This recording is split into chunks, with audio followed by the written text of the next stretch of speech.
The elephants of Africa are under assault.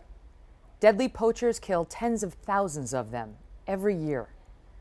We found one American woman who feels so passionately about saving these animals that she's moved her family to Kenya. She's someone you're going to want to meet. Harry Smith reports.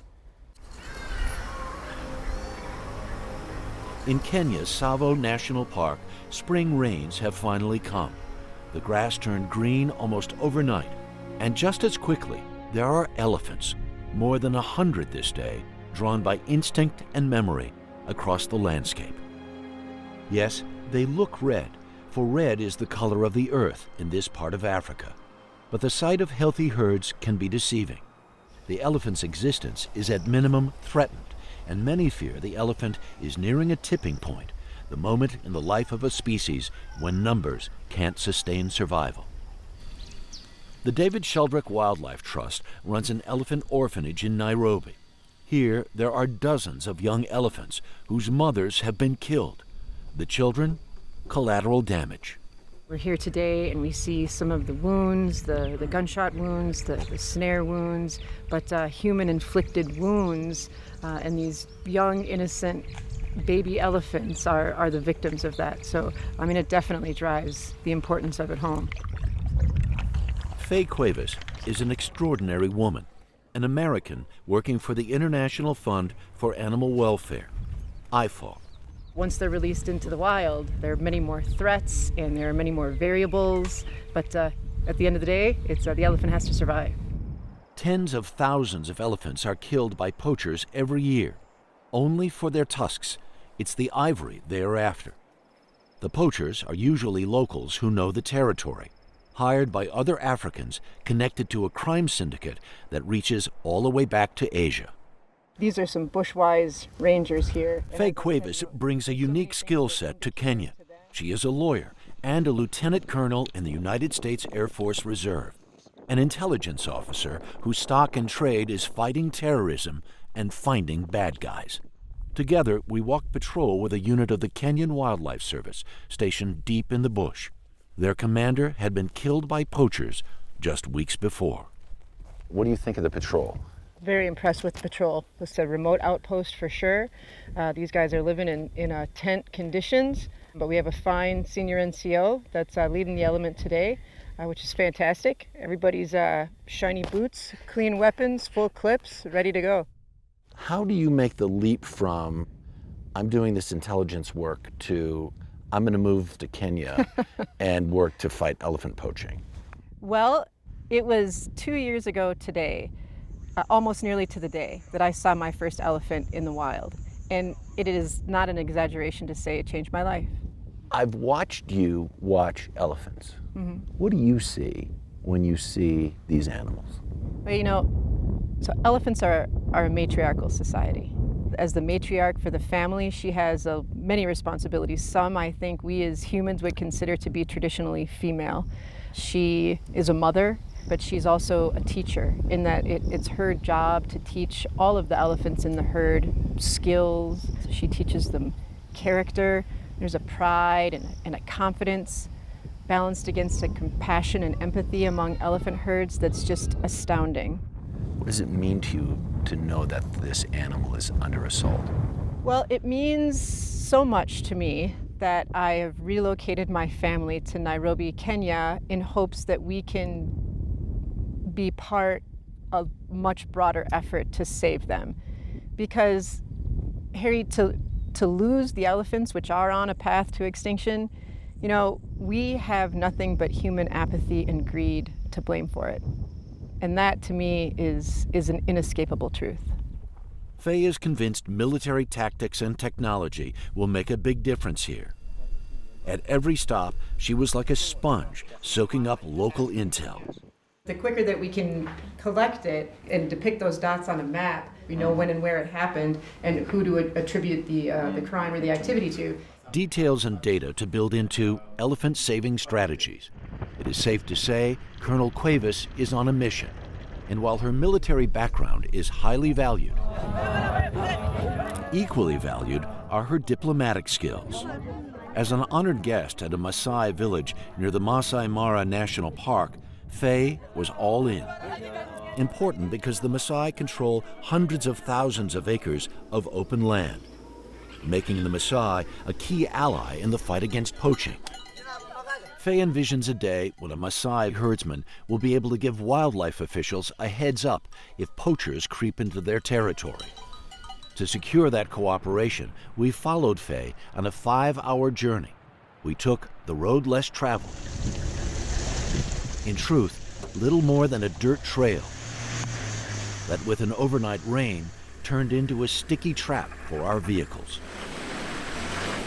Getting stuck in the mud was not going to stop Faye. Our destination, the Maasai's sacred forest, home to the Liban, the tribe's high holy man. Thank you, sir, and we appreciate your leadership on this issue. He's on board too. That was intense. For him to endorse a commitment to stopping poaching, it was the ultimate success. As one of the oldest surviving cultures on the planet, there is little they don't notice. That warrior knows that area better than anybody. He knows, every bend in the river. He knows where vegetation is. He knows by looking at a rain cloud which direction the rain will move and how long it will last. Faye Cuevas is not alone in her fight to save the elephants. In our 2-week travels across Kenya, we were often awed, and we found other women, local women, who are making a dramatic difference. In Kenya's North Country, we met a kind of community organizer / miracle worker named Josephine Akiru. She works among the nomadic tribes that herd cattle and goats here, an area infamous as a hotbed for smuggling, poaching, and tribal warfare. My people, my tribe. Her job to persuade locals that it's in their long-term interest to protect wildlife. Audacious in that it's a woman delivering the message. Courageous because it's a good way to get killed. I decided to sit down and came with an idea of facing these guys directly. Excuse me. Because... Excuse me. You have this idea to come face the poachers face to face? Yeah. Weren't you afraid? I wasn't afraid because I know that if you are fighting for the right thing, you should not be afraid. She's convinced local tribesmen to stop fighting and stop poaching, to trade their life of crime for jobs as rangers. These two former poachers were mortal enemies, one from a Christian tribe, the other from a Muslim tribe. And now, This is your brother? He's my brother. in the safety of the Lewa Reserve, several hours to the south, we met with Munira Bashir, the Kenya director of the Nature Conservancy. She remembers a Kenya where elephants were everywhere, and she says it can be like that again. I think if you own something, then you'll take care of it. Yeah. It really is bottom up instead of top down. Yeah. Bottom up is the way to go. The idea that these rural folks are in charge of their own lives and are in charge of their own space, how important is that? Makes me very proud, and it makes me believe that the wildlife that is here today, 10 years, 20 years, it's going to be there because it's in the hands of the rural people. Kenya is making clear poachers are not welcome in their country. Convicted poachers receive a mandatory 20-year prison sentence. And last year, this, a clear and emphatic message to the world. The Kenyan government set fire to a 100-ton pyre of ivory, elephant tusks confiscated off the black market. Street value, a staggering $100 million. We identify with the elephant, you see, because... Judy Wakhungu is Kenya's Secretary of the Environment. And this is the ash. These are the ashes. So this is to commemorate that ivory has no value unless it is on a live elephant. We wish we could wrap up here with an all is well in Africa moment. Scratch your itch. But the number of young elephants in the orphanage in Nairobi continues to grow, which shows the fight against poachers is far from over. The hope here is community-based conservation, like the efforts we witnessed, will be the strategy that ultimately slows and stops the slaughter. Efforts that seem particularly effective when women are involved. Is it my imagination, or are women really having a dramatic effect on what's going on here? It's not your imagination. I think that there's a femaleness that's necessary because we're willing to listen. You know, we as women, we feel deeply. And I think it's from that feeling that passion grows. And where passion grows, solutions follow. Most of the ivory poached in Kenya, 70% in fact, winds up in China. China says it's now banned ivory and that the ban will be in full effect by the end of the year.